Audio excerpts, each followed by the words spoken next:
Шановні друзі, шановні колеги, шановні ті добродії, які у нас зараз віртуально з нами існують в просторі Zoom.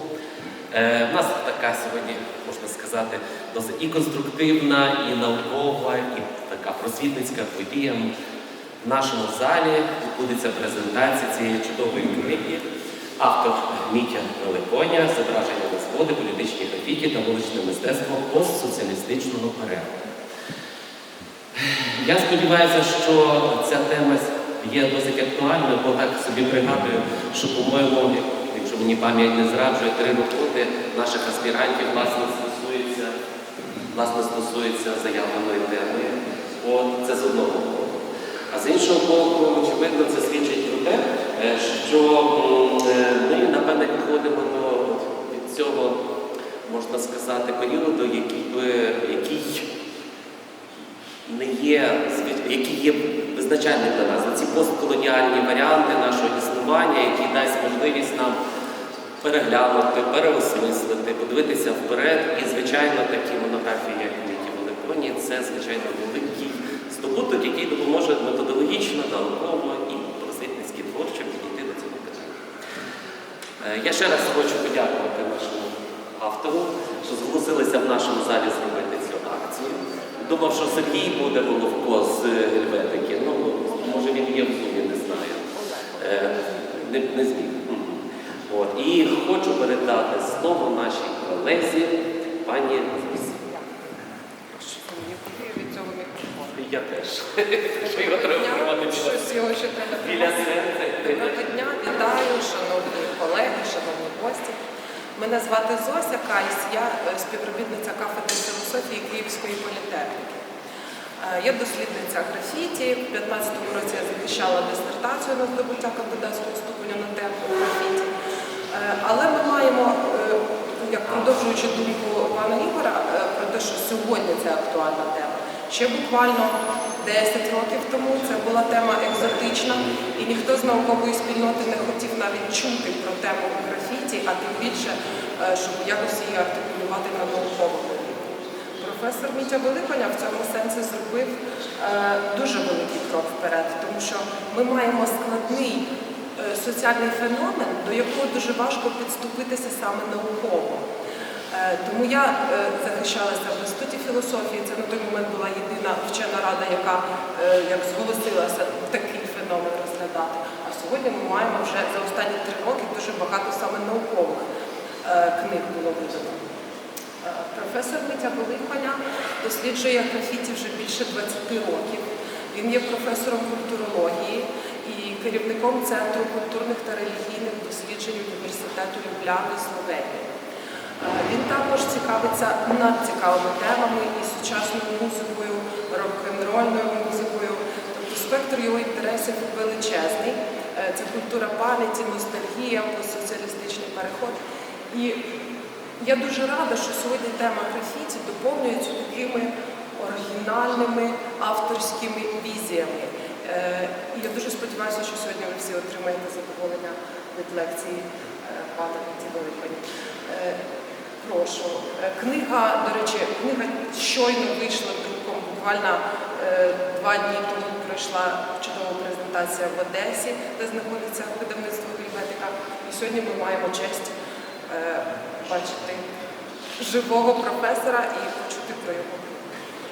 Thank you, Professor, in person. Thank you. Дякую. So it's up. Okay. Hello, everyone. I would like to start with many thanks and appreciations. I'm very glad to be here speaking in this wonderful place. I checked some activities that you do here at Mari, and it's fascinating, especially in these times. So first of all, I would like to thank really the whole team, but especially because I was mostly in contact with Asmati and also Zosa, I would like to thank both of them, and the translator, of course, who will have a very difficult task, to follow my So, let me. Yes, okay. Доброго дня, я дуже радий вас вітати і дуже радий тому, що опинився сьогодні тут. Я хотів подякувати всій команді завдяки якій це стало можливим, а особливо Асматі та пані Асматі та пані Зосі. І це I would also like to thank the Embassy of Slovenia here in Kiev. Unfortunately, the ambassador, Mr. Tomáš Mencin, could not come, but he's sending his best greeting salute here. But here we have a representative of the embassy, Mr. Blaž. So thank you very much, for support. We started to discuss with Mr. Mencin some months ago if this is possible, because the third person that I would like to thank him, Oleg Golovko, said we can publish your book here, and then we started, to talk with Tomáš Mencin if this would be possible, and at the end it is. So many thanks, also officially from my side, to Embassy of Slovenia. Крім того, я хочу дуже подякувати посольству Словенії, завдяки якому це стало можливим. І на жаль, пан посла сьогодні не може бути з нами, але так, клас. Да? Окей, дякую. На жаль, пана посла сьогодні немає з нами, він не зміг приїхати на цю зустріч, але з нами, знову ж прошу, пан Blaž Maslén. І на початку взагалі роботи в Україні, на початку проєкту була ініціатива з боку пана Олега Головка, і потім Митя поговорив з Blažem Maslénem і з приводу того, як це можливо, і це зрештою стало можливим. Отже, велика дяка посольству Словенії.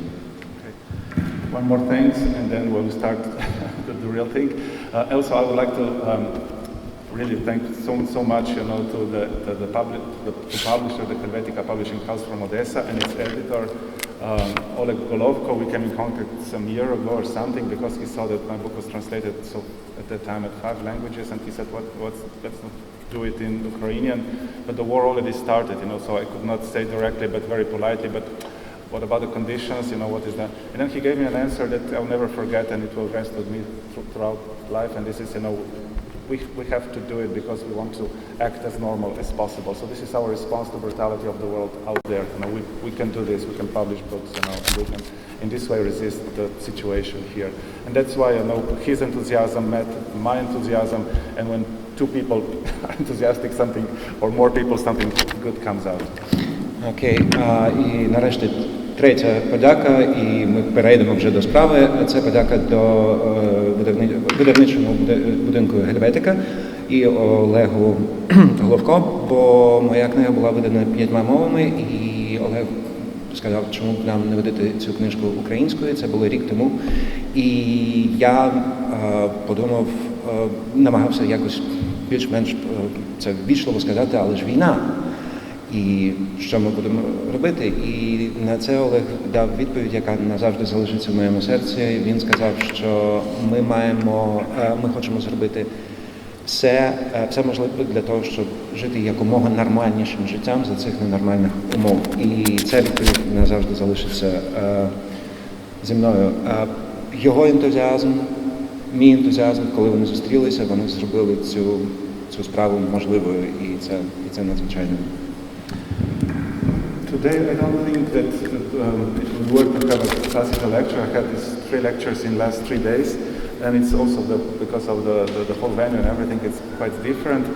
I suggest that we more discuss after a short presentation of my book and some main points that I developed there, and then we have a discussion. I believe that this is the aim of today's event, and I prepared a short presentation of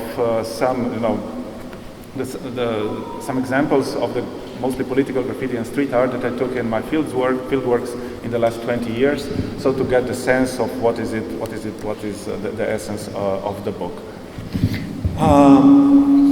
Оскільки я вже зробив 3 презентації в Одесі, і презентація це добре, але я хочу сьогодні більше увагу приділити дискусії. Тому після короткого представлення моєї книги я пропоную перейти одразу до обговорення.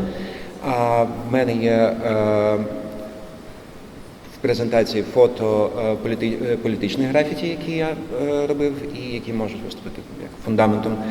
І My background is cultural studies. I come from cultural studies, and we do, if I may refer to Zosia before, we do studies of exotic, in quotation marks, things, phenomena, you know, so something that is not researched properly yet.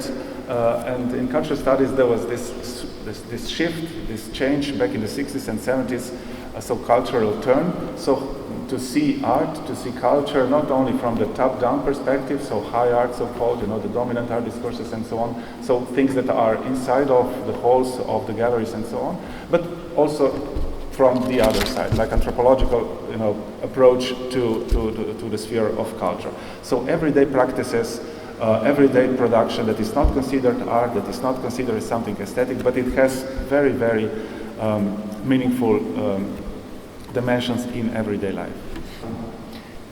я за освітою і за професією культуролог, тобто культурологія, і як пані Зося сказала, ми займаємося екзотичними явищами, ми досліджуємо екзотичні явища. І десь наприкінці 70-х, 80-х відбувся культурний поворот у дослідженні і у культурологічних дослідженнях. І цей поворот був від дослідження з гори до низу, від дослідження високої культури до культури низової, де культура висока є вихідною точкою, до повороту знизу до гори, до дослідження явищ, які супроводжують нас у повсякденному житті і винесення їх в контекст дослідження. The second source of my interest is also my personal experience on many levels. I lived almost half of my life in the previous political system and in previous state, and also was involved in many subcultural activities back then in the 70s and then mostly in the 80s. And then, you know, after 1991, also, you know, the new reality, new political, social, and so on. So I have, you know, this a rare opportunity and rare privilege in a way to see the good and bads from both times. And what is extremely important is that this change was radical, you know, back in the beginning of 90s, you know, so of course, you know, we're living in the world of changes, you know, but this one, you know, in the beginning of 90s was very radical, and it's as I said before, you know, kind of privilege, you know, to see, you know, have a more balanced view to what is happening now, but also what was happening before. Другий виток, друге джерело мого зацікавлення цією темою, перше було культурологія і дивні явища. Друге джерело – це те, що я народився і пів свого життя прожив в іншій політичній системі, і в іншій політичній реальності. І мені пощастило бачити зміни, бути свідком змін, які відбувалися під час переходу від однієї до іншої. Beginning of the 90s was the switch, political switch, the change, you know. Початок 90-х був початок 90-х став стартом для змін, для переключення від однієї політичної ситуації до іншої. So my interest for graffiti and street art developed slowly. In the 90s I did mostly studies of cultural aspects of the two leading ideologies and political practices, and this is ethno-nationalism on one side and the neoliberalism on the other side. How this was reflected in subcultures? Я буду робити коротші паузи, бо можу не встигати.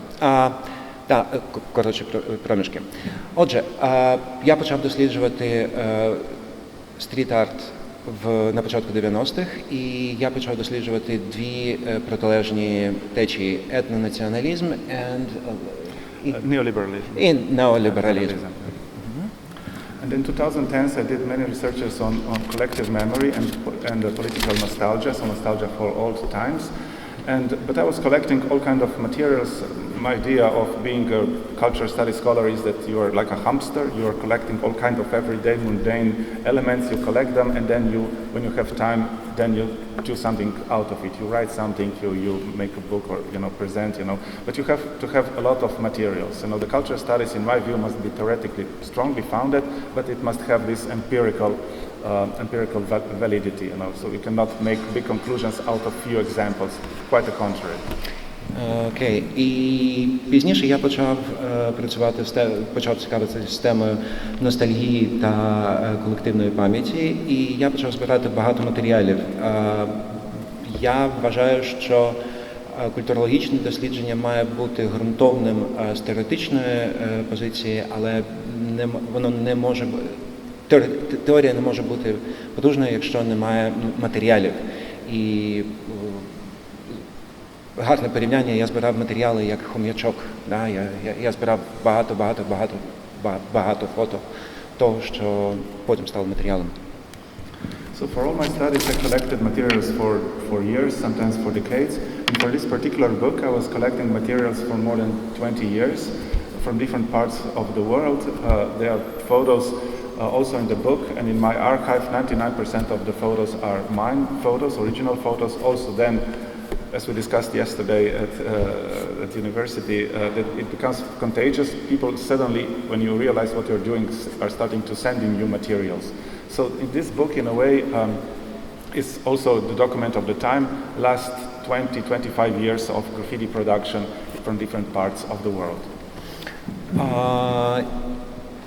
Робота над збором матеріалів для цієї книги йшла протягом 20 років, понад 20 років, і 99% фото, які представлені в книзі, це мої фото.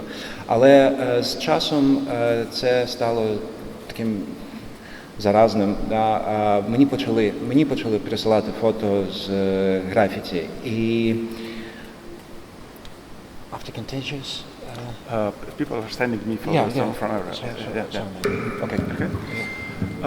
And then I was looking for theoretical books, theoretical studies about graffiti and street art, and I found none. I was very disappointed, but the kind of the pattern repeated, because also in other cultural studies fields, there's only very few literature, and now it's the real proper studies, the real researches are done in the last 20, 30, 40 years. I have examples also from other fields like fashion, food studies, humor, and other typical cultural studies research fields. Потім я почав шукати літературу, наукову літературу з тематики стріт-арту і побачив, що її немає.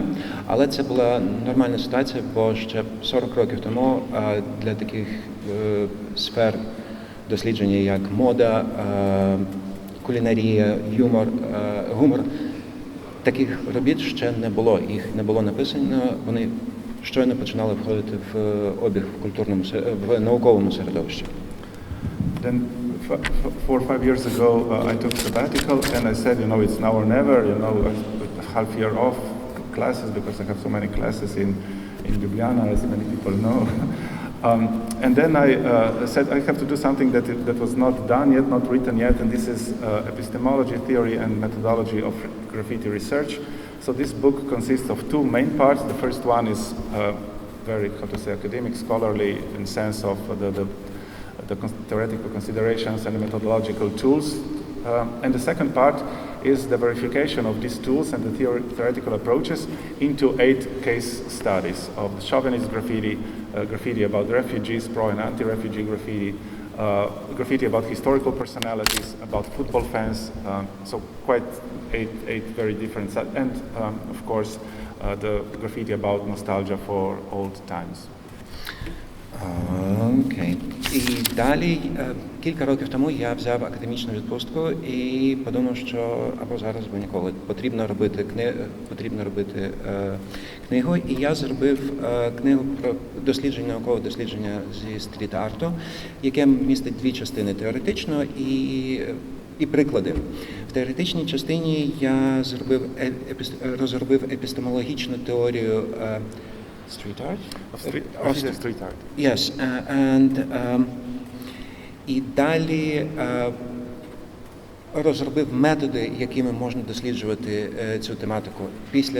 Після того і обґрунтування цих методів. У частині прикладів я надав 8 тем стріт-арту, які використовуються в стріт-арті, на яких я показав свою методологію. So the basic idea was to make a book for graffiti studies and also the reviews, from different places. As I said, this is its sixth translation, are emphasizing this, that this is the kind of first textbook, for the graffiti studies. And in the second part, I use these methods, to explain more in detail these empirical examples from different parts of the world. Yes. Отже, це підручник з дослідження стріт-арту, і це перший підручник свого роду. І в другій частині я намагався дати емпіричні приклади того, як застосовується теоретична частина, викладена на початку.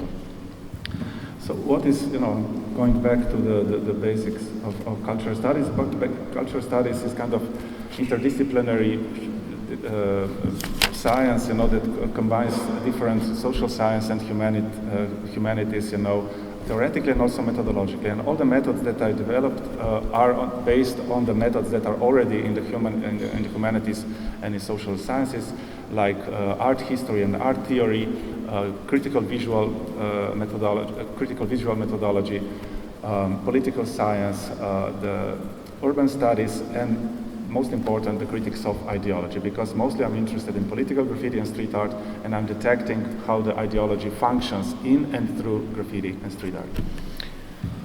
Отже, культурологічні дослідження, вони позичають свої методи з інших сфер дослідження, і це всім відомо. І я використовував вже використані моделі дослідження. В першу чергу це ідеологічні, це critics Critics of ideology. Так, критика ідеології.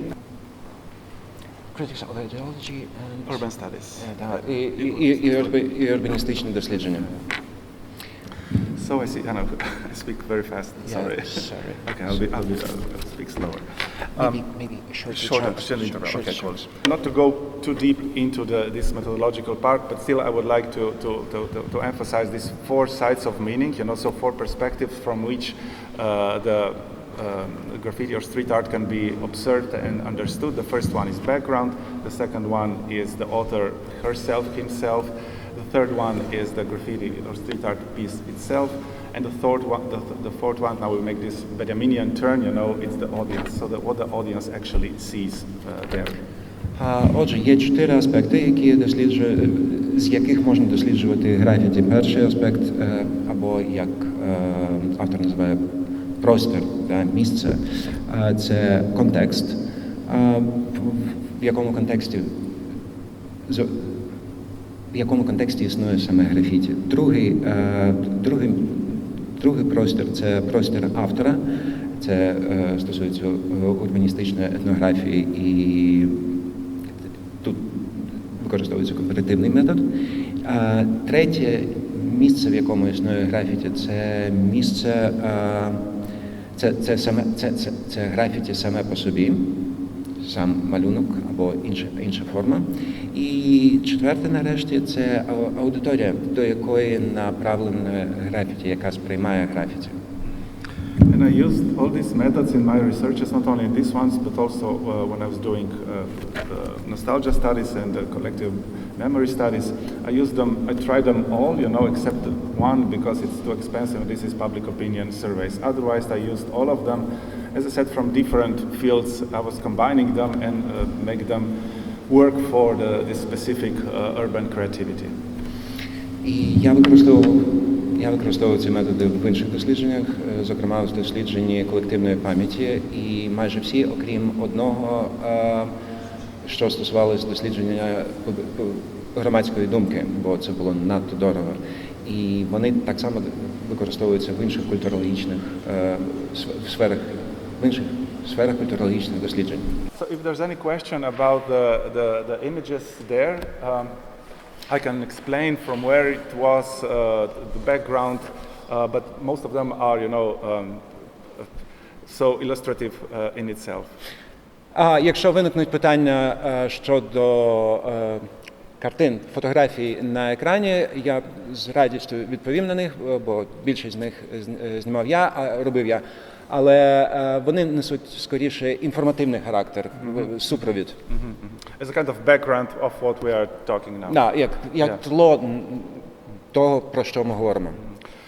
So what would be the shortest definition of graffiti and street art? Again, if there's always problem, how to define the social and cultural phenomena? А якщо говорити про коротке визначення мистецтва графіті, завжди виникає проблема з визначеннями в культурології, культурних явищ. First of all, we have to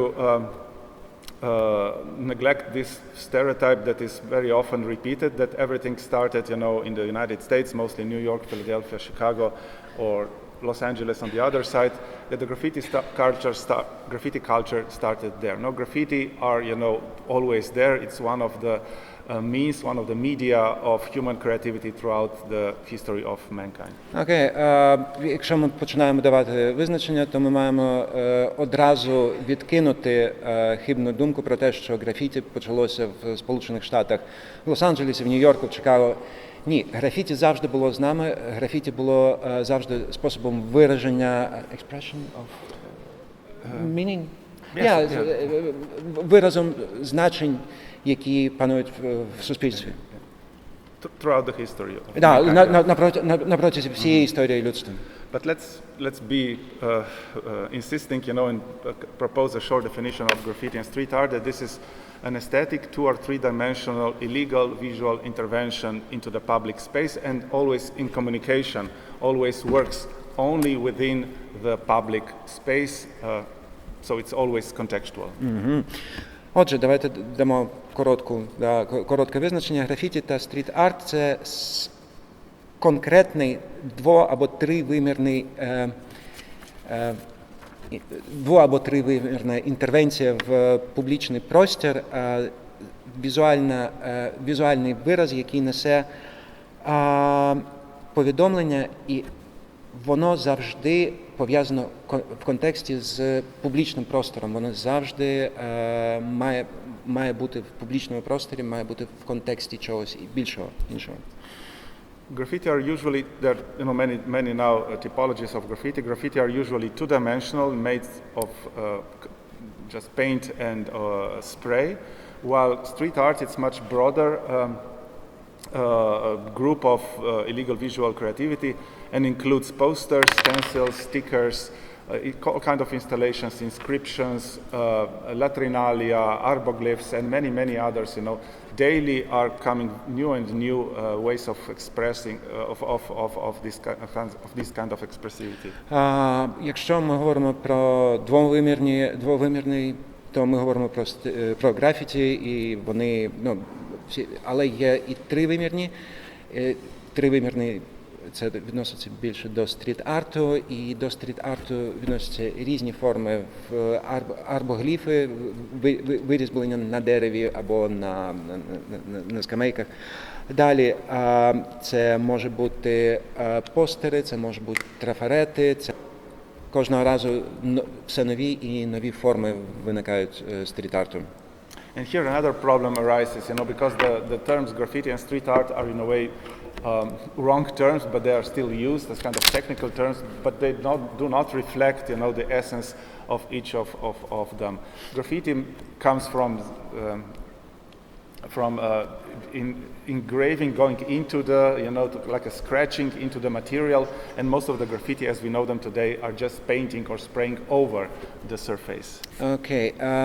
Терміни графіті та стріт-арт насправді не дуже відображають дійсність. Наприклад, графіті, ми знаємо, графіті походить від способу нанесення зображення або напису з вицарапуванням. А зараз графіті ми знаємо як спосіб нанесення зображення за допомогою фарби. And also when it comes to street art, it's also kind of misleading name, because most of the artists or writers that do street art, they don't consider this as art. It's more kind of anti-art, counter-art. You know, it's something that is not inside of the buildings, it's not protected, but it's kind of public illegal visual intervention. You know, so when I was doing interviews, you know, with the street artists, they said, you know, I'm everything but the artist. I don't want to be an artist. I want to be just, you know, communicator with the public. Так само, коли ми говоримо про стріт-арт, то більша частина цього є не артом, контрмистецтвом, не мистецтвом. І коли я проводив серію інтерв'ю з how would you say, artist, non-artists? Non-artists, З немитцями вуличного мистецтва, вони всі говорили, ми не митці, бо попередньо Митя сказав, що об'єкти вуличного мистецтва, вони не захищені, вони змінюються, вони винесені в публічний простір, вони не знаходяться окремо від аудиторії, від публічного простору. But as a cultural studies scholar, I'm less interested in different types of graffiti and street art, but of their kind of messages, those who are more aesthetic ones and those who are more political ones. You know, so also my research and my book is mostly on political graffiti and street art. So the division is between them another. It's artificial. It's like a Weber's ideal type. You know, so we have to make an abstraction to understand the core of the phenomena.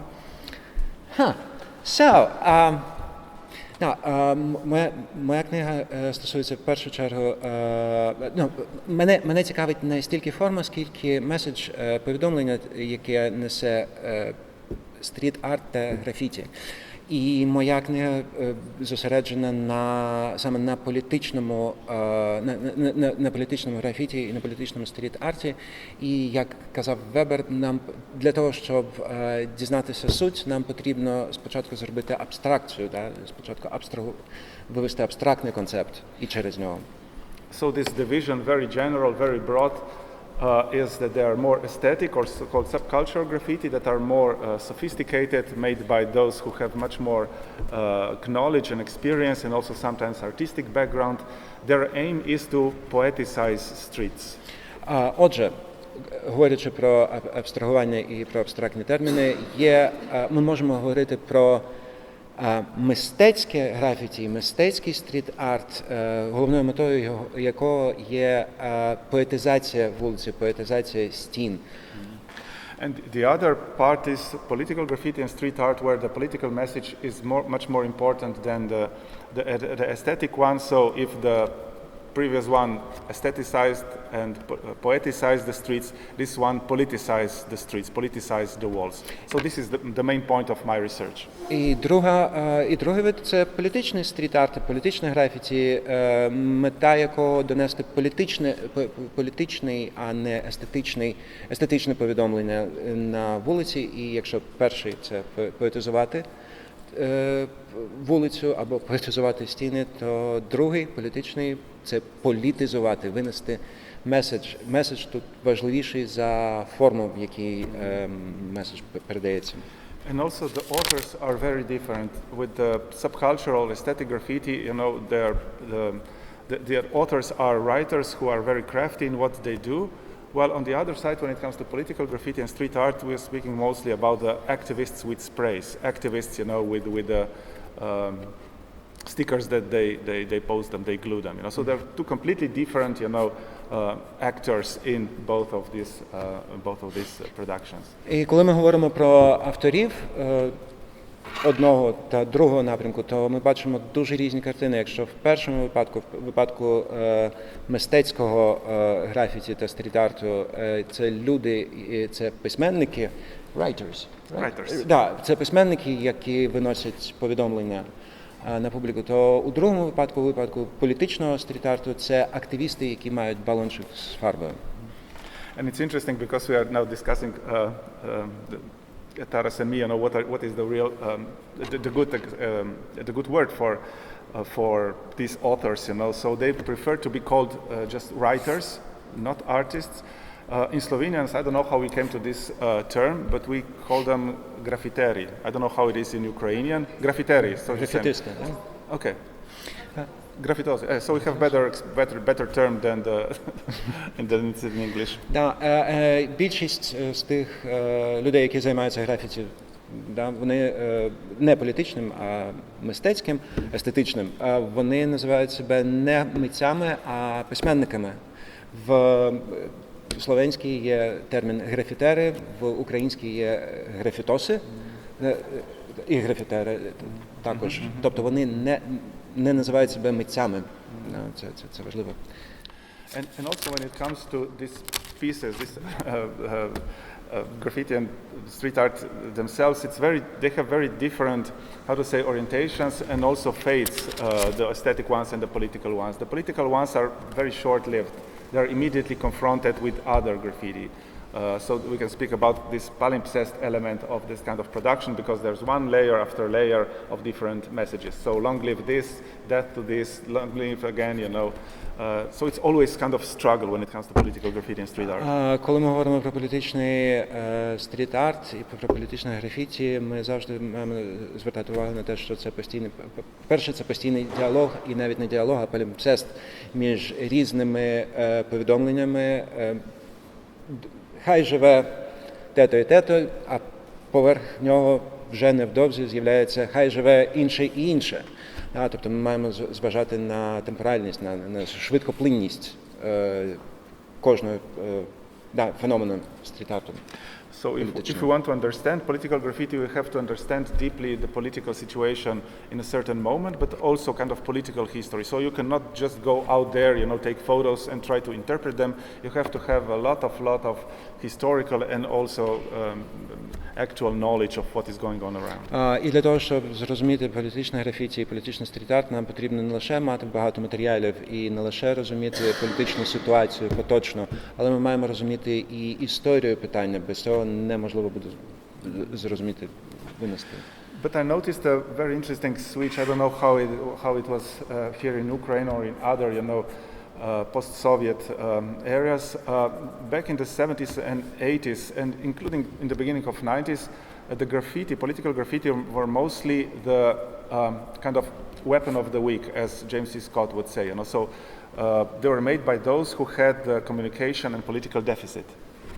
Ага, в 70-х-90-х роках, я не знаю, як це було в Радянському Союзі, в Україні, але в Європі і в Словенії, everywhere, повсюди графіті було зброєю для слабких, способом вираження думки для тих, у кого не було іншого способу висловити свій погляд, свої думки.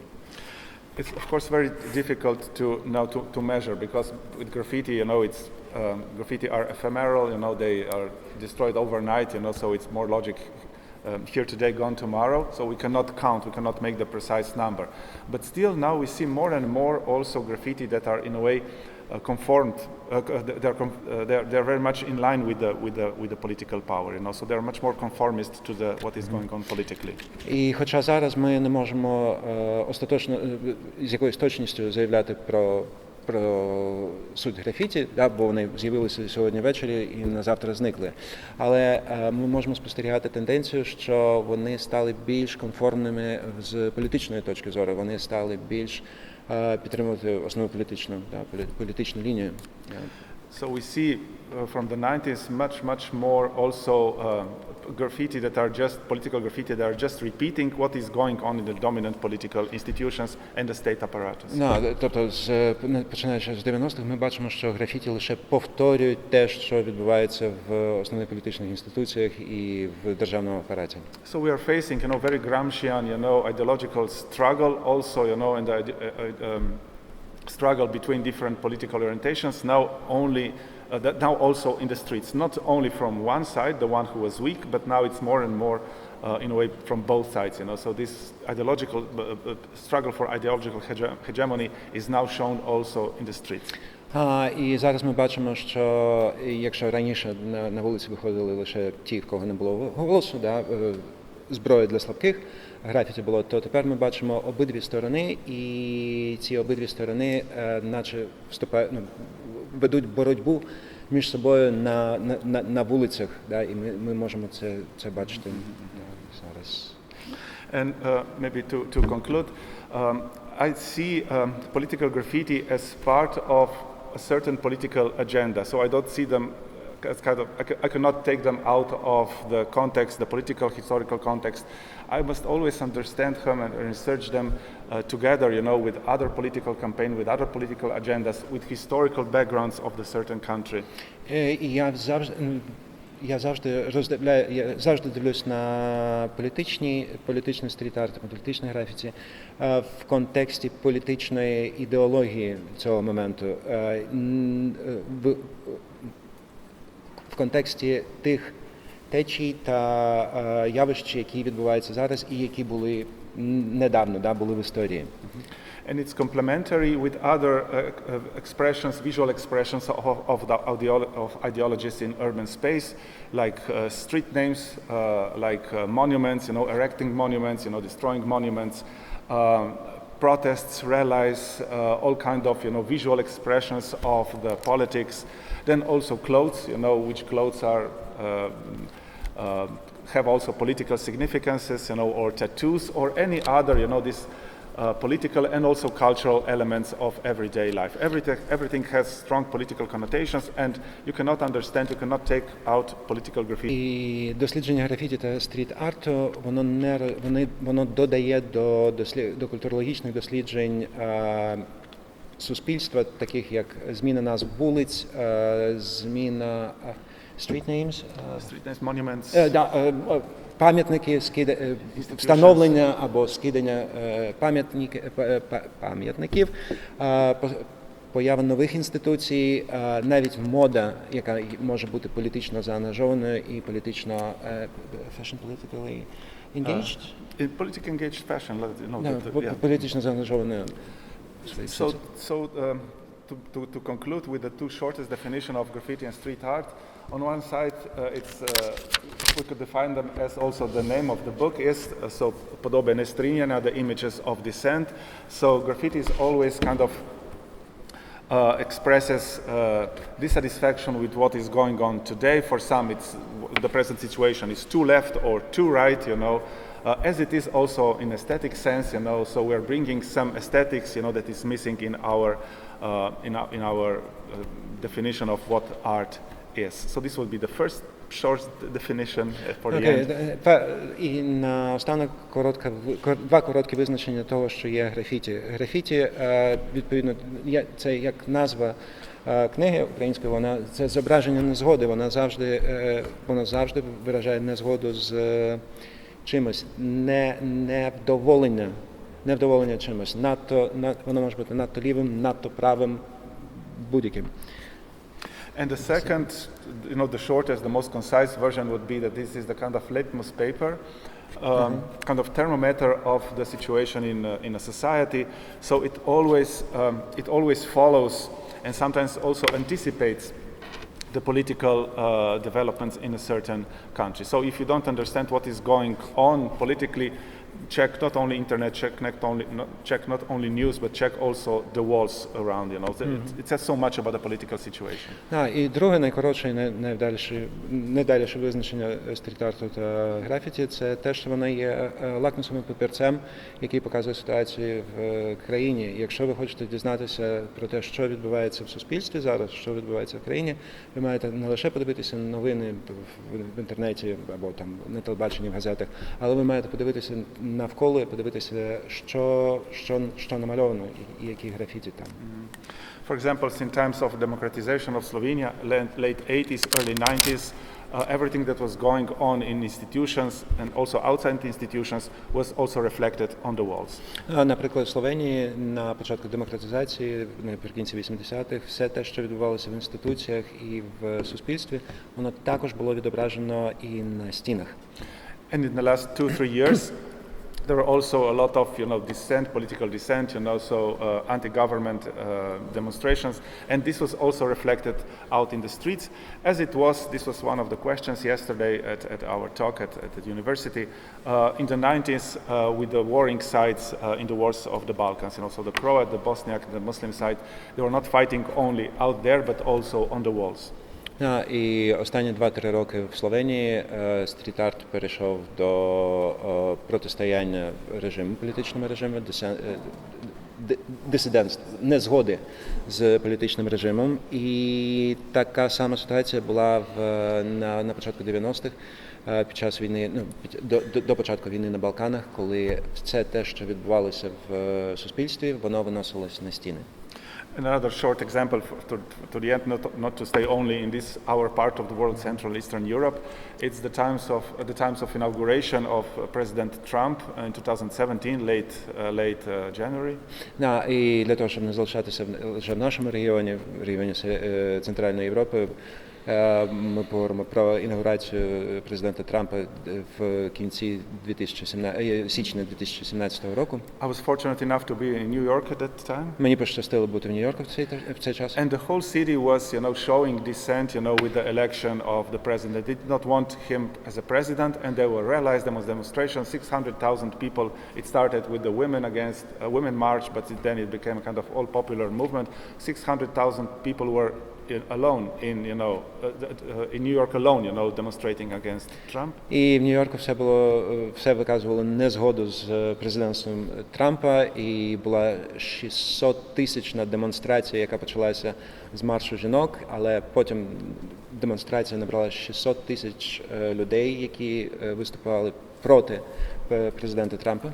And New York, which is already, kind of canvas of different street art and graffiti activities, was even more full of graffiti. But this time, all of them, I did not see a single one who would be pro-Trump. Everyone was using all kinds of different media of graffiti and street art against Trump. So it was very anti-Trump campaign from, the most, distant, boroughs, to the Manhattan itself. І Нью-Йорк, який сам по собі є холстом, є прикладом стріт-арту, він був повністю заповнений стріт-артом, і я не знайшов жодного об'єкту стріт-арту або жодного графіті, який би виступав за Трампа, лише не згода з ним і не згода з його президентством. Metaphorically, my photo camera burnt out. Метафорично, моя камера просто вигоріла. Yeah, so to conclude, I want that this book would bring more discussion and better books, better studies, also theoretically and empirically to the field. I see it as a kind of small contribution to even better approaches, to studying this fascinating topic. Yes. На завершення, я хочу, щоб моя книга стала відправною точкою для нових досліджень, нових книг з цієї дивовижної тематики.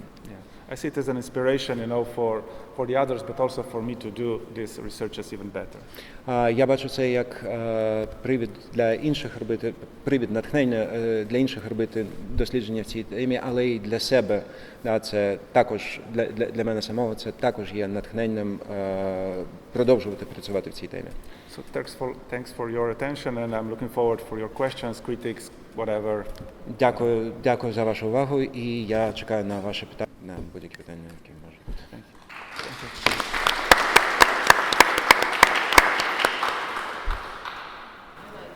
Yes. No. As it was mentioned before, graffiti as a subject as itself is very complicated and it has many layers. And I have two questions. Now I have two questions to Mitja. What's the main idea and the main perspective of this interdisciplinary science that you propose in your book, Graffitiology? How you see in what direction it may develop? Just know what you say. Отже, перше питання пов'язано з графітологією. Так, я можу повторити. Професор Митя пропонує в своїй книзі інтердисциплінарну царину знань графітологія. Проєкт в тому, що вона має об'єднувати декілька напрямків досліджень. І я хочу уточнити у професора, як він бачає головну ідею перспективи розвитку цього напрямку знань. Super question. Again, I'm speaking now from myself. eclectic, when it comes to using different theoretical approaches, and I'm problem-oriented. For me, the most important thing, also in previous studies, is, the phenomena itself, not the theory. I'm not slave of kind of theory or theoretical school of an author. People could just see, different phenomena, force reality, to be understood in a way of, some authors or schools. For me, the phenomena is the basic one. So we have to adjust, theoretically and methodologically to understand what is going on there. So it's kind of it's kind of problem-driven research, not an author-driven, not a paradigm-driven. So this is my idea, to follow what is going on out there. All different fields of culture, of society, of art develop so fast, and we have to follow, reflect. And then also, why not, also to anticipate what will be the next steps, So I don't think, I prefer, to be led, and then to reflect what is going on, and then maybe to also think of possibilities and potentials, So I'm waiting for things to come and then to reflect them. Отже, відповідь на питання наступна. Оскільки Митя, він є еклектичним дослідником, він каже про себе як еклектичний дослідник і дослідник, якого більше цікавить вирішення проблем, вирішення задач. Не теоретичне підґрунтя, не теорія, не дослідження, яке рухається відповідно до певної теорії, а дослідження, яке направлене на саме явище. І він закликає, тобто суть його підходу полягає в тому, щоб досліджувати саме явище, подивитися, куди це явище приведе дослідження, не навпаки, не куди він сам або автор або теорія його може привести дослідження, а куди явище може привести дослідника і до яких висновків, до яких conclusions? До яких висновків? Yes, and as the examples that I mentioned, that was seen before, so these stickers, with the QR code, so this is something that we could not imagine 15 years ago. And today, this is one of the practices, I don't know, for commercial uses, this, freezer or whatever drink, or for some political message. The digitalization of graffiti, again, it's a new field, that we have good basis, but things are going so fast that we have to, adopt and adjust, theoretical and methodological approaches to understand this. І все розвивається настільки швидко, що QR-коди 15 років тому ніхто навіть не подумати не міг про те, що ми можемо піднести камеру, натиснути на QR-код і отримати інформацію комерційного, політичного характеру. І тому методологія має постійно змінюватись, постійно адаптуватись до того, що відбувається навколо, що відбувається у світі, що відбувається з явищем. And my second question, what in the very beginning of your research, what were your first steps to begin? I understand that you have this method to collect the photos, to collect the material, and then how did you begin, not methodologically, but emotionally? How you began? Do you have that the fear of white paper of the beginning? Питання було про те, як почалося дослідження, але не зі збору матеріалів, а про емоційно, про страх перед чистою сторінкою. Well, Roland Barthes says you have to be first fan to be the good critic, So first you have to have a kind of emotional relation to this is out of non-scientific, parascientific, start, I believe, extremely important of what we do. That's why one of the methods that I also use is autoethnography. So what the research, what my interest tells about me, So why this curiosity? Or, people are curious for different things, for military issues, for political issues, for, Mars, whatever. Someone is interested in streets, So the smell of the streets, the dangers out there, the gray walls, So for me, this curiosity to see the world in a different perspective, not to trust, not to follow only the dominant ideas, but to see what is out there. And methodologically, I found a guy who developed this much better, and this is Walter Benjamin. He says, the first step is always be flaneur, just go around and to see, to feel the city, the streets, the whatever, night, day, and then to reflect. If you are curious in this direction, So the first step is always, I believe, out of non-academic, but it brings you to reflect things scientifically, academically. Sorry, can I ask another one question? Давайте спочатку. Я хочу перекласти, а потім. Українською або перекладати? Я просто переклам відповідь. Окей, so I'll translate. Відповідь полягає в тому, що, за словами Ролана Барта, неможливо бути критиком, якщо ти не є прихильником. І все починається, все має починатися десь за межами, на межі наукового дослідження і приватного життя. Це питання автоетнографії. Тому кожного разу, коли починається дослідження, то Мітя проводить таке опитування, звідки цей інтерес, чому це мене цікавить. Тут слід сказати, що в будь-якому разі без особистого зацікавлення неможливо правильне дослідження. Хтось досліджує війну, хтось досліджує інформаційне суспільство, а Мітя досліджує вулиці. Його приваблює запах, колір, навіть небезпека, яка несе вулиці. Це все направлено на те, щоб побачити світ. В цьому він керується ще принципами, які викладав Волтер Бенджамін, який казав, ви маєте бути фланером, ви маєте парити, тобто ви маєте вийти на вулиці і подивитися, що навколо, і вже після того просто сприйняти, і вже після того переходити до наукового опрацювання того, що ви побачили. I think that the first step to any research is to be first reflective to your own position. So observing the observer, this is not something that we invented now. This is an old anthropological motto from the beginning of the 20th century. But let's be us also the subjects, the objects of our own research. So why did you choose this and not something else? Тому перший крок до дослідження – це дослідити самого дослідника. Це не вигадка нас, це вже було до цього використовувалося іншими дослідниками антропології.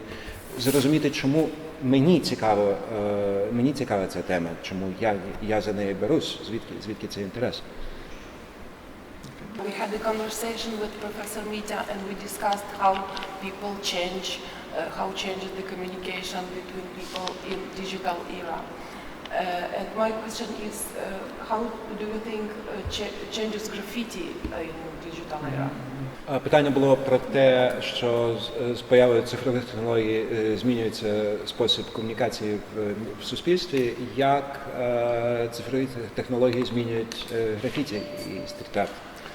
When the digital culture became popular and appropriated by masses in the 90s, there was this big question in this scene, whether digital world will, replace, the world as we know it today, completely, or it's something complementary. And in this, my field as well, so people will not write graffiti anymore, everything will be on blogs at that time, and later on, on Facebook, in other social media, But I see, and this was in a way kind of, people were afraid of this, and this is in a way could be understand, because it's always, people are scared of novelty, of something new, But we see that things functionally completely normal, So they are not excluding each other, but they are complementary, Even more, I believe, that the digital era brought so much new challenges and also new dimensions of graffiti production, because people from different parts of the world can follow and inspire each other, So it did not,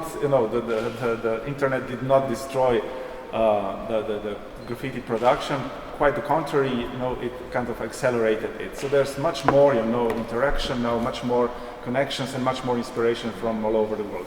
Even one thing more, also now the new kind of direction in the graffiti culture developed, and this is digital graffiti. So this is also public space, but not the physical one, but a digital one, So let's be kind of more plural in defining what is public and what is the wall. I always tell my students, at first it was the concrete wall, and then only the Facebook wall. But actually both are walls. Окей. Початку 90-х, коли цифрова культура почала розвиватися, почала впливати на суспільство, були питання, чи не витиснить цифрова культура графіті, чи не зміниться це все на блог, ну, тобто замість графіті будуть блоги і графіті просто зникне. Але ні, насправді ні, речі просто доповнюють. Цифрова культура, вона доповнює звичайну, і речі функціонують мирно, без конфлікту між собою. Люди можуть... Цифрова культура допомогла в тому, що люди тепер можуть бачити графіті, можуть бачити роботи авторів, які знаходяться на іншому кінці світу. І це допомагає, це збагачує, цифрова культура збагачує. І що ще слід сказати, що з'явився новий напрям цифрове графіті, і ми можемо, як Митя каже своїм студентам, спочатку це стіна з цементу, а це стіна на Фейсбуці, але обидві вони є стінами, а отже вони, so we can put graffiti in it, а отже ми можемо на них поставити графіті. It develops. Це розвиток, воно розвивається. Yes. Я хочу привітати нашого гостя з виданням роботи його українською мовою і всіх нас з тим, що ми маємо можливість познайомитися з цим дослідженням мистецтва публічної комунікації. I want to congratulate us all with our guest and with the publication of the book that deals with the art of public communication. Мені особисто дуже сподобалася обкладинка, дуже концептуальна. I really like the concept of the cover. Запитання в мене таке. Скажіть, будь ласка, що привернуло вашу увагу у нас в Україні? Ви могли подивитися, що привернуло? And my question is, what attracts your attention in Ukraine? It's a good question. I'm here only for a week now. I'm going around. I was in Odessa. Ambassador Menzin and his wife Daria took me around their fantastic hosts. And of course, you know, as I mentioned before, the streets always reflects what is going on in a society, and you have this terrible war, this terrible attack, and this is reflected on all levels, as I mentioned before, of visual politics, you know, for the way of clothing, you know, to the advertising, to every day, you know, these visual elements, and also one part of this is also political graffiti and street art. I took hundreds of photos already, and I hope that I will manage them somehow. I also heard that Zosia has this intention, you know, to kind of reflect war-related graffiti. One of our students yesterday also said that on the liberated territories that they noticed so many, you know, anti-Ukrainian, pro-Putin graffiti, which is also an element. So, as I mentioned before, the war is going on different levels, and this is also one of these fields. It's very strong. It's very how to say, because the situation is so dramatic. Also, the narratives are dramatic. You know, there are a lot of confrontations. I don't understand all levels, you know, because I don't speak Ukrainian, I don't barely speak Cyrillic, you know, but with the help of the people that I was with, you know, in these days, I could interpret some of things. But there are so many things out there in the streets that should be, in a way, researched properly. Як я вже казав, графіті відображає те, що відбувається в суспільстві, і це на різних рівнях. І як там це відображається і в моді, і в пресі, так само це відображається в графіті. Я зробив вже понад кілька сотень фото, хоча я знаходжусь в Україні лише 4 дні, 7 днів. Я зробив вже кілька сотень фото, і я знаю, що і ці графіті, вони знову ж таки відображають ту ситуацію, ту непросту ситуацію, в якій знаходиться Україна, війну. І один з наших студентів говорив про графіті пропутінські графіті на звільнених територіях. Те, що він бачив. Знову ж таки, це війна політична війна і війна реальна, вона продовжується і на стінах. І хоча я не розумію українську, але завдяки моїм друзям і колегам, які мені пояснюють, що відбувається, я розумію більше. Я думаю, що це трохи згодом буде більш детально. So there's always this correlation, between dramatic, circumstances, dramatic backgrounds, dramatic times, and also the ways how this is reflected in different, ways of art, and also in the here we have this exhibition that I would like to check later on, and this reflects also in the streets, more dynamics. More political dynamics, more graffiti.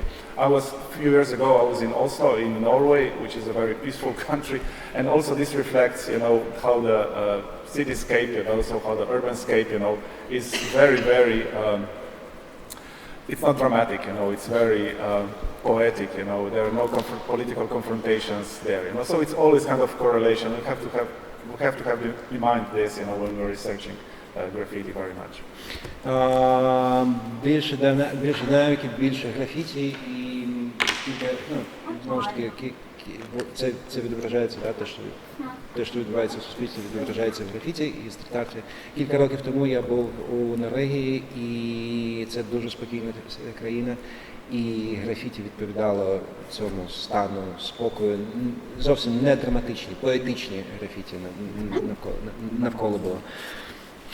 Тобто завжди існує кореляція між тим, що відбувається в суспільстві, і тим, що відбувається на стінах, відображається на стінах. Я хочу подякувати професору Миті Великоні. І напрямок цього дослідження він є певною мірою ще не надто досліджений, скажімо так. І вражає сама кількість зображень, яка містить книгу. Це дійсно великий об'єм роботи пророблено. І у мене ще таке питання, як професор ставиться до теми збереження культурної спадщини, в даному випадку саме таких предметів мистецтва, пов'язаних з вуличним мистецтвом, стріт-артом і так далі. У нас є такі приклади графіті Бенксі в Україні, які вирізалися прямо, які, по-перше, робилися спочатку на напівзруйнованих будівлях, а потім вирізалися і зараз планується створення музеїв, в яких вони будуть зберігатися. І як взагалі, тому що я думаю, що Миті Великоні ця тема більш знайома, скажімо так, більш обізнана, як ця практика збереження, скажімо, саме графіті, стріт-арту зараз, на якому вона рівні і куди вона рухається, скажімо, у світі? Дякую. Thank you very much. It's a very difficult question that I get always, everywhere, This is the 5th event in Ukraine, and in every single of them I got this answer, and also elsewhere when I'm, teaching or presenting my book, I always get this fantastic question. Це дякую за дуже гарне питання, і це дуже це просто в точку питання, бо кожного разу, коли я роблю презентацію, це п'ятий раз, кожного разу ставлять саме це питання, це не лише тут, але й в Словенії серед студентів. І що робити з культурним? Sorry, there are two radical answers to this. The hardcore graffiti writers, and also those who reflect them, think that they should just be destroyed, So just to leave them, to be, because it's kind of ephemeral art, it is not meant to last. This is one position. So everything must be, leave it, to its own fate.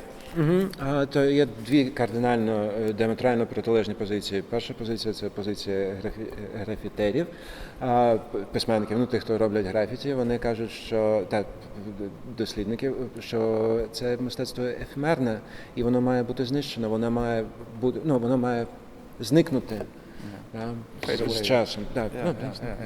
And the other position is, and I'm as a professor, I have to be also on the other side, because I see so much that we can learn, the point of everything around us is that we not only to understand but to learn. Yeah? Always tell students, learn from the streets as you learn from the books.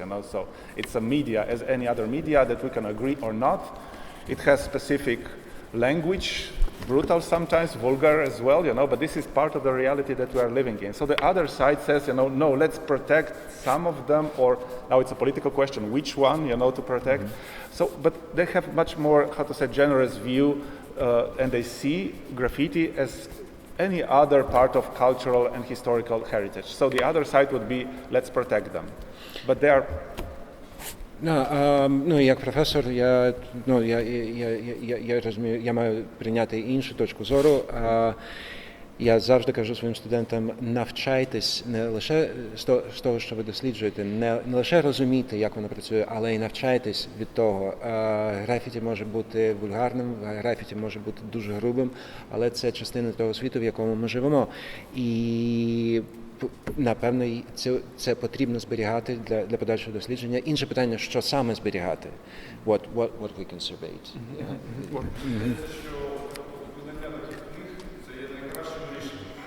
So the greatest solution is to publish the books like this, to conservate. Thank you.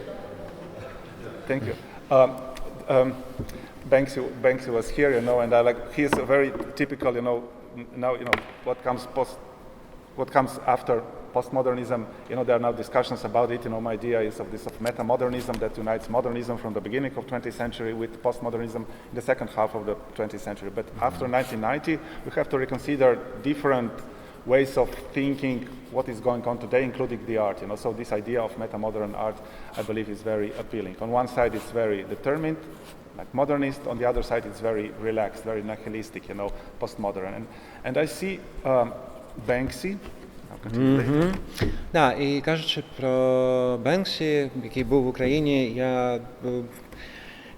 я кажу про метамодернізм, напрям, який поєднує модернізм і переконаність модернізму початку ХХ століття і таке більш не стурбоване ставлення постмодернізму кінця ХХ століття. І ми маємо говорити, і цей термін виникає десь на початку 90-х, і він дуже непогано відноситься до того, що відбувається в Бенксі. He's on one side very radical in his political positions. He always does fantastic pieces, showing all kinds of injustices. He was here, he was on the apartheid wall in between Palestine and Israel. He's doing, pieces on sexism, on racism, and so on. So on one side, he's very radical in his politics. Бенксі в цьому випадку дуже радикальний в своїх політичних поглядах. Він був тут, він був в Палестині, робив графіті на стіні, він робив графіті на тему сексизму, тому він дуже радикальний і в цьому плані він модерніст, тобто він дуже радикальних поглядів. But on the other side, he sells well. He sells his art pieces for tens of thousands or hundreds of thousands or millions, whatever, А з іншого боку, він непогано продається. Його роботи коштують десятки тисяч мільйонів доларів. So he's both. He's as Warhol as, I don't know, Commandant Marcos from Oaxaca, So, and this is possible, I believe, only in this situation that we are living now. So you can be total mainstream as he is. You can be Elvis. But you can be on the other side also, completely anonymous, because no one really knows his real identity. So on one side he's a big star, on the other side he can sit here maybe, So. І його приклад дуже показовий для часів, коли ми живемо, бо ми говоримо про людину відому як настільки ж відому, як Елвіс, але ми не знаємо, хто вона є. Тобто ми з одного боку він заробляє величезні гроші і є надзвичайно популярним, а з іншого боку невідомо, хто він, і можливо він зараз серед нас сидить десь тут. So it's like capturing this idea that is developed in the Dick Hebdich's book, Hiding in the Light, and this title tells it all. So he's hiding in the light, not hiding in some corner, in dark, in the basement. He's hiding here. This paradox. And this is, for me, the most typical. It's an excellent metaphor, of also, the art that is today. So on one side, it goes very mainstream. On the other side, still, has very sharp edges. І це, і взагалі ця ситуація, вона добре описана назвою книги Діка Хебдіджа «Ховаючись на світлі», да? Тобто не ховаючись за стінкою або не ховаючись під столом, а ховаючись на видному місці. Да? І те саме стосується і мистецтва в наш час, коли art can be mainstream, but can be at the same time also very radical. Коли мистецтво може бути і мейнстрімовим, да, дуже популярним, але водночас може бути дуже радикальним. Just a short example, speaking about Banksy, he did a piece about this migration crisis, refugee crisis, in Calais, in the so-called jungle, this refugee camp. And he told, these guys, these poor people, refugees, from Africa, from Near East, that, this is my piece, and it's worth millions now. But you can, hide it behind, the carpet and then show it to the visitors, and you get money from this. So he made profit for them, for these people that really need money. He does not need it. He's a star, But these poor guys made some money, look to see the real Banksy, Історія про Бенксі – це те, що він поїхав до Кале, у Францію, там, де знаходиться табір біженців, які чекають переїзду до Британії. І він зробив там малюнок, і потім він прийшов до біженців і сказав: хлопці, дівчата, ви можете тепер, це я зробив для вас, малюнок коштує мільйони, але ви можете повісити завісу і за гроші відкривати її, показувати іншим людям. Тобто він дозволив їм заробити гроші на собі. Йому ці гроші, звичайно ж, не потрібні, вони є.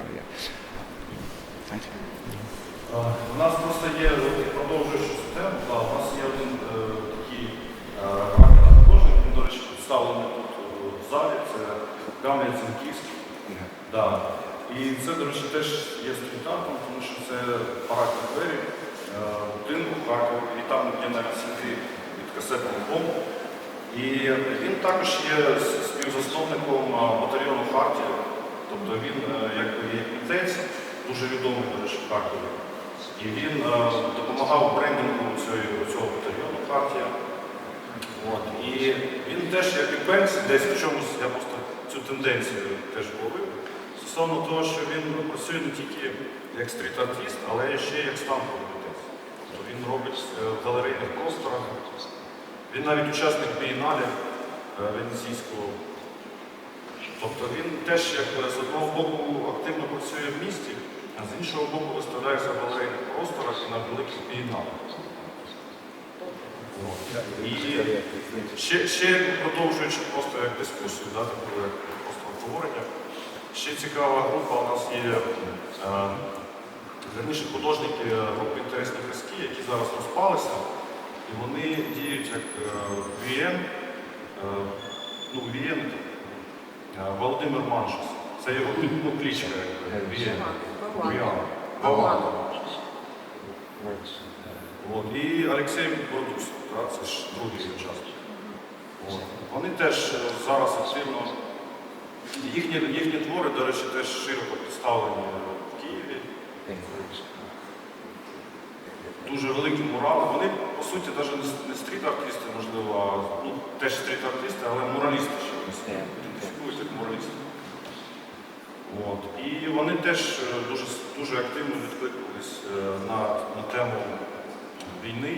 Вони її по-своєму в своїх метафорах виражають. І просто цікавий цей досвід, і ми сподіваємося, що українським митцям теж знайдеться якесь місце в дослідженнях. А ми, як мистецтвознавці, готові допомогти матеріалами якимось чи ще щось таке. Ми завжди готові допомогти. Можна я трішки продовжити вашу думку?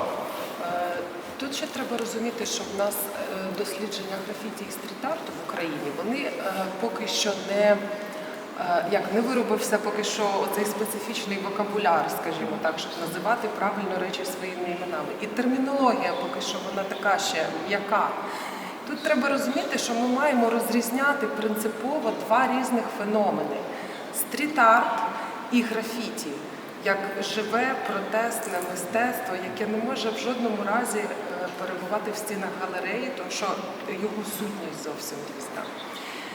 І коли ми говоримо про художників з команди «Інтересні казки», і про інших, і про Гамлета, і про інших, кого ми знаємо, хто це, ми бачимо їхні комерційні замовлення, то там термінологічно це просто художники, декоратори, монументалісти, які мають графіті бекграунд. Тобто вони відійшли від цього першочергового свого як заняття, скажімо так, виродилися в ньому, з ним закінчили і пішли вже, там вони набувають ім'я, там вони набувають впізнаваність і там вони набувають можливість комерційної вигоди за свою діяльність. Але вони вже тоді зав'язують з графіті, тому що це вже не графіті виходить. Ну, я тут трошки, я думаю, що це цікава думка, але я думаю, що буде цікаво, якщо я свою теж вискажу, і вона може трошки не співпаде, тому що, в принципі, да, тобто стріт-арт, він же ж предполагає, що це просто на вулиці. Тобто все одно ці художники є стріт-артисти, тому що вони працюють на вулиці і виставляють свою роботу на вулиці. Питання комерціалізації, ну тоді Бенксі теж, можна сказати, якби теж вже такий запроданець, який вже, на якого не варто звертати увагу. Але я все-таки думаю, що... Бенксі митець. Так, митець, так. Ну і наші митці, там, як той же Гамлет, вони теж митці, і я думаю, що нічого поганого в цьому немає. Пікассо, наприклад, продавав свої роботи. Там, великі художники теж продавали роботи. Це не знецінює їхню діяльність. Чому? Тому що кожен тобто художник має з чогось існувати. Він не має жебракувати на вулиці, скажімо так, для того, щоб існувати і продовжувати свою діяльність. Бо інакше його будуть підтримувати якісь політичні партії там, і так далі. Тобто гроші можуть надходити художнику не тільки від продажу його робіт. Він може просто отримати, наприклад, гроші від якоїсь політичної там, партії і робити графіті. І чи він буде від цього більш чесним, ніж той, хто заробляє саме своїм мистецтвом і продовжує робити графіті. Мені здається, що роблячи своє мистецтво, просуваючи свою думку і навіть продаваючи її, художник собі не зраджує себе. Він зраджує себе тільки тоді, коли він за гроші починає робити щось інше під замовлення, щось таке, чого він би не робив з самого початку. Тоді він дійсно собі зраджує. А якщо він просто намагається вижити фінансово і продовжувати свою ідеологічну спрямованість, яка в нього завжди була, до того, як він став відомим, то я в цьому не бачу ніякого такого гріха. Ще з вашого дозволу маленьку ремарочку, що ми тут зараз не оцінюємо ситуацію з оцих крайнощів добре-погано. Тобто ми просто розмірковуємо, не даємо оцінку цим якимось приватним випадкам. Але для мене зараз дуже ілюстративно, симптоматично те, що ми дійсно маємо термінологічну плутанину. Коли ми можемо зробити висновок, що якась політична партія дала художнику гроші, і цей художник за ці гроші зробить графіті, то це, перекладіть, будь ласка, я хочу, щоб Мітя висказав ще своє бачення цієї ситуації, то я, як дослідник, хочу зауважити, що це не буде графіті. Якась декорація виконана за гроші когось, хто хоче контролювати і захищати цей артефакт.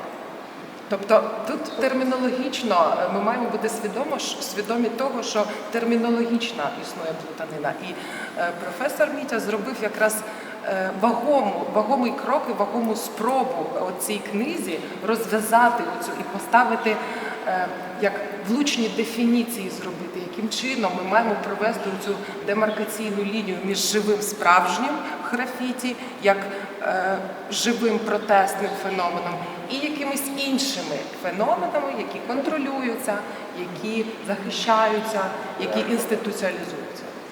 Дякую. Brief discussion. Unlike Hieronymus Bosch, that's why I like Hieronymus Bosch much better, much more than, because he had very unconformist view toward what is going on around, So, but this is always, very, how to say, delicate discussion, between the aesthetics and ethics, Rancière put it very well in his regimes of art, like poetic, aesthetic, and ethical one, and this is only from, sorry. Це дуже, це дуже давня дискусія, і це дуже гостра дискусія. Навіть ми можемо взяти приклад Мікеланджело, чи був Мікеланджело справжнім митцем, чи коли працював на папу, коли працював на ідеологію і заробляв таким чином. Він був дійсно надзвичайним малювальником, художником в плані майстерності, але його not conventional when you say that you turning to dissident is conformist, але він був конформістом. Тому мені більше подобається Єронімус Босх, який був нонконформістом, і в своєму мистецтві, при тому він був дуже майстерним художником, дуже вправним художником. Тому це питання, воно продовжується дуже довго, і дискусія дуже довга. Yeah, and then the context, of course, we cannot ignore the context. The art piece is not, isolated from what is going on around, and I don't know, in war times, it was interesting, to research the partisan art in the Second World War in Yugoslavia and also in Slovenia. So from there, from the idea of socialist liberation, also the national liberation, also social reform, some fantastic things came out, but they are very much ideological as such, because this was the time when this was extremely important, for them individually, but also collectively. So how can you cut out the ideology, I don't know, from Eisenstein or from other, authors? It's very, very difficult, and it's, again, it's not, you cannot be one-sided. It's not good or bad, it's not right or wrong, but let's take the context. I'm a cultural studies scholar. I always start from the context itself. I'm not an art historian that have also, some, how to say, very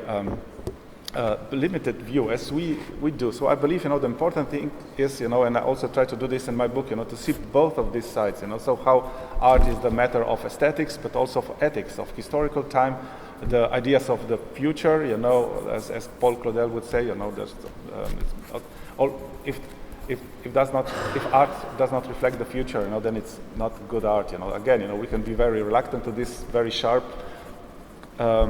notion of art, but still, we have to have it in consideration. So it's past, present, future. It's context. It's everything is there. It's ethics, it's aesthetics. And it's very difficult to delineate. This. And the idea of science is to see the complexity of it, not to take sides. Окей. Важлива штука, яку потрібно розуміти, це контекст, бо дослідження графіті, які були зроблені під час Другої світової війни у Югославії, у Словенії, зокрема, вони принесли багато цікавого матеріалу. Як ми можемо відділити ідеологію від мистецтва в цьому випадку, на якій основі? Знову ж таки, Мітя наголошує на тому, що він є культурологом, він не є арт-критиком, мистецтвознавцем. І культуролог має зважити контекст, в якому було створено той чи інший витвір мистецтва, тобто співвідношення поетики, етики і естетики, і політики – це те, що є предметом уваги, предметом дослідження для науковців. І якщо мистецтво не відображає майбутнього, то це, напевно, погане мистецтво. Це слова Поля Клоделя.